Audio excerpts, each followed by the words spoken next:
మరో breaking news చూస్తున్నాం. ఏపీలో సచివాలయాల ప్రక్షాళనకు కూటమి సర్కార్ సిద్ధమైంది. రాష్ట్ర వ్యాప్తంగా ప్రస్తుతం 15,000 సచివాలయాలు 1.26 లక్షల మంది విధులు నిర్వహిస్తున్నారు. ఒక్కో కేంద్రంలో 10 నుంచి 14 మంది సిబ్బంది ఉన్నారు. అయితే ఇప్పుడు ఒక్క కార్యాలయంలో 4 నియమించి మిగతా వారిని ఇతర శాఖల్లో సర్దుబాటు చేయడానికి ప్రణాళికను రూపొందిస్తున్నారు. అందుకు గాను ముందుగా 660 మంది ఇంజనీరింగ్ అసిస్టెంట్లను ఇరిగేషన్ శాఖలో ఏఈలుగా నియమించారు. దశల వారీగా అన్ని శాఖల్లోనూ సర్దుబాటుకు ప్లాన్ చేస్తున్నట్లు సమాచారం అందుతోంది.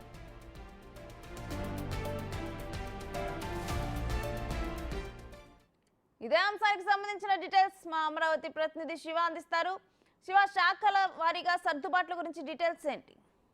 ట్రైనర్స్ని మొత్తం మీద చూసుకుంటే కనుక ఆంధ్రప్రదేశ్లో ఏదైతే గ్రామ వార్డు సచివాలయాలు ఉన్నారో గ్రామ వార్డు సచివాలయాలకు సంబంధించి కూడా ప్రక్షాళన చేయాలని చెప్పి ఏపీ ప్రభుత్వం శ్రీకారం చుట్టింది. దానిలో భాగంగానే ఏదైతే గ్రామ వార్డు సచివాలయాల సిబ్బంది ఉన్నారో దాదాపుగా 126,000 మంది ఉన్నారు.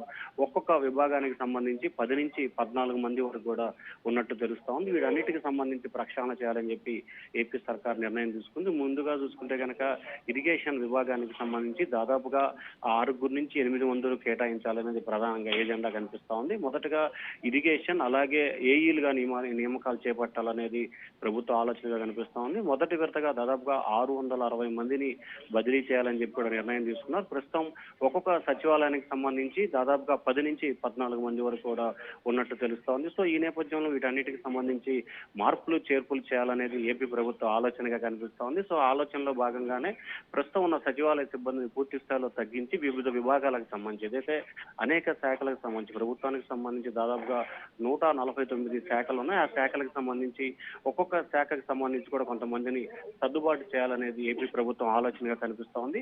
మొట్టమొదటిసారిగా ఇంజనీరింగ్ అసిస్టెంట్ విభాగాలు అంటే ఇరిగేషన్ విభాగానికి సంబంధించి 660 మందిని కేటాయించాలని చెప్పి ప్రభుత్వం నిర్ణయం తీసుకుంది. రేణుశ్రీ.